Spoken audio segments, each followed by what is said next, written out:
नीमच के मंगलम रिसोर्ट में आयोजित बैठक में अफीम उत्पादकों, जनप्रतिनिधियों और नारकोटिक्स अधिकारियों ने आगामी अफीम नीति 2026 से 27 पर चर्चा की। सांसद सुधीर गुप्ता, राज्यसभा सांसद बंशीलाल गुर्जर और उपायुक्त निखिल गांधी की मौजूदगी में किसानों से 50 से अधिक सुझाव प्राप्त किए गए, जिन्हें केंद्र सरकार को भेजा जाएगा। किसानों ने ओलावृष्टि जैसी प्राकृतिक आपदाओं के नुकसान के बेहतर मूल्यांकन, मृत पट्टाधारी के पट्टे को पत्नी या मां के नाम प्राथमिकता से हस्तांतरित करने तथा प्रशासनिक प्रक्रियाओं को सरल बनाने की मांग रखी। सांसद गुप्ता ने कहा कि इन सुझावों को आगामी नीतिगत बैठक में प्रमुखता से रखा जाएगा। उन्होंने बताया कि मॉर्फिन जांच प्रक्रिया अब अधिक पारदर्शी और तकनीकी रूप से उन्नत हो गई है, जिससे पट्टे निरस्त होने के मामलों में कमी आई है। सांसद ने क्षेत्र के अफीम किसानों की ईमानदारी और नियमों के प्रति प्रतिबद्धता की सराहना करते हुए उन्हें बेहतर सुविधाएं और उचित मूल्य दिलाने का भरोसा दिलाया। देखिए, ओपियम एक ऐसा क्रॉप है जिस पर प्रतिवर्ष पॉलिसी बनाने के पहले सजेशंस लेने पड़ते हैं। बहुत कुछ आधुनिकीकरण हुआ है, बहुत कुछ सुधार हुआ है, डिजिटलीकरण की तरफ हम बढ़ रहे हैं, तकनीकियां बदल रही है और इसीलिए सजेशन कारगर रहते हैं और किसान भाई वही सजेशन देते हैं जो उन्हें नीचे दिक्कतें रहती है।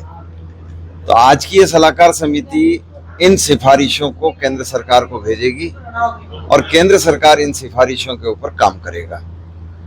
तो किसान भाइयों का जो सिफारिश रहता है, जैसे क्रॉप ओलावृष्टि हो गई और कुछ समय तक उन्होंने लॉन्चिंग कर लिया, चीरा लगा लिया, फिर उन फसलों का क्या करेंगे, मेजरमेंट क्या होगा, इस तरीके के बहुत सारे सुझाव आज आए हैं, बहुत सकारात्मक सुझाव आज आए हैं और ये सिफारिशें यहाँ से भारत सरकार को जाने वाली। पुराने पट्टे बहाली को लेकर क्या कुछ रहेगा और नए पट्टे को लेकर क्या रणनीति रहेगी? नहीं, रणनीति का अभी विषय नहीं है, अभी विषय सजेशन का है।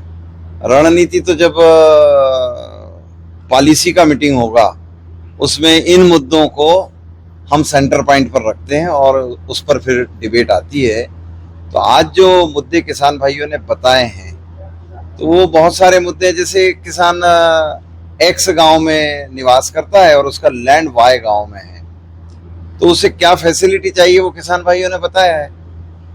अब कई बार किसानों का नामांतरण का दिक्कत रहता है कि मृतक नामांतरण की प्रक्रिया है कि यहाँ सेल्फ डिक्लेरेशन पहले ही हो जाता है, मृत्यु पूर्व अपना कथन हो जाता है कि मेरे मरने के बाद इस को यह लाइसेंस दिया जाए। कई बार पुत्र का नाम लिख देते हैं। किसान भाइयों का सजेशन था कि जब तक पत्नी जिंदा है, इन्होंने बच्चों की माँ जीवित है, तब तक 100% गारंटेड नामांतरण माँ के नाम होना चाहिए।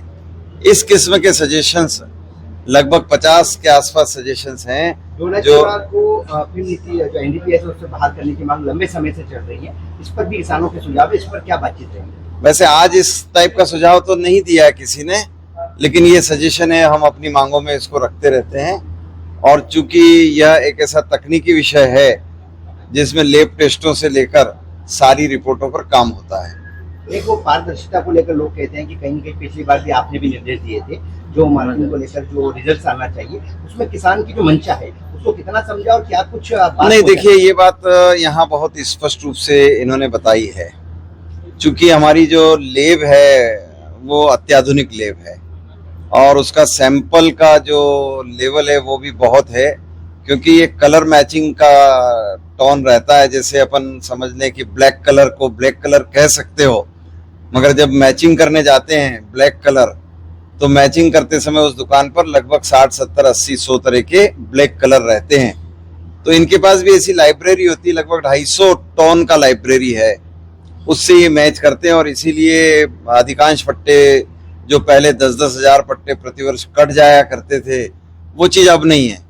अब उसमें बहुत सुधार आया है। पिछली बार तो सैकड़ों में ही बचे थे, इस बार का डाटा अभी हमने देखा नहीं, लेकिन इस बार अफीम उत्पादन मॉर्फिन के कंटेंट अच्छे हैं, इसलिए कहने को सुनने को ये है कि इस बार की रिपोर्ट अच्छी है। अफीम काश्तकारों को क्या कहना चाहिए कि क्षेत्र के सांसद लगातार आप दिल्ली तक बात पहुंचाते हैं, किसानों की कई उम्मीदें होती है, इस बैठक के बाद और उम्मीदें जागी हैं, क्या कहना चाहिए जिले के क्षेत्रवासी के किसानों को? नहीं, हम तो एक बात चाहेंगे कि जिस प्रामाणिकता से मेरे क्षेत्र के किसान अफीम खेती में जुटे हैं और नंबर ऑफ केसेस देश दुनिया में जहां जहां इलीगल और क्रॉप डेवलप रहती है उसके कंपेयर में मेरी कॉन्स्टिट्यूंसी में, मेरे क्षेत्रों में अवैध अफीम ये यहाँ का किसान इसमें कोई रुचि नहीं रखता है, और इसीलिए उसके कारण उसकी प्रामाणिकता भी है, और पूरी देश में हमारे क्षेत्र के किसान इस बात के लिए प्रसिद्ध भी हैं और प्रतिबद्ध भी हैं कि हम लीगल तरीके से अफीम करें, और इसीलिए इनकी डिमांड हमेशा बनी रहती है कि इन्हें उचित मूल्य मिलता रहे।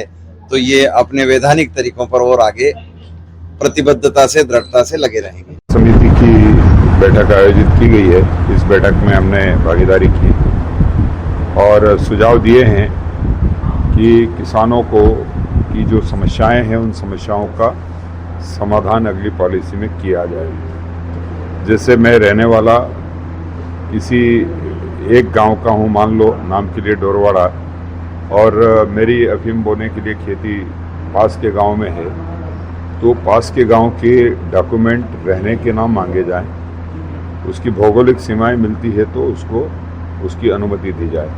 दूसरा, जो अफीम के परिणाम हैं, फैक्ट्री की जो परीक्षण की प्रक्रिया है उस पर हमको किसी को संदेह नहीं है, लेकिन परिणाम जो आ रहे हैं उन परिणामों पर चिंता है कि एक ही खेत की अफीम के 2 परिणाम आ रहे हैं, तो उन परिणामों को ठीक करने की प्रक्रिया क्या हो सकती है कि दोनों के परिणाम समान हों, इस संशय को दूर किया जाए। तीसरा, हमने कहा है कि प्राकृतिक अफीम की खेती की तरफ रुझान बढ़ाया जाए, उसके लिए रिसर्च R&D कराई जाए, और रिसर्च में उसके परिणाम अच्छे ही आएंगे, क्योंकि पहले तो प्राकृतिक आधार पर ही अफीम की खेती होती थी।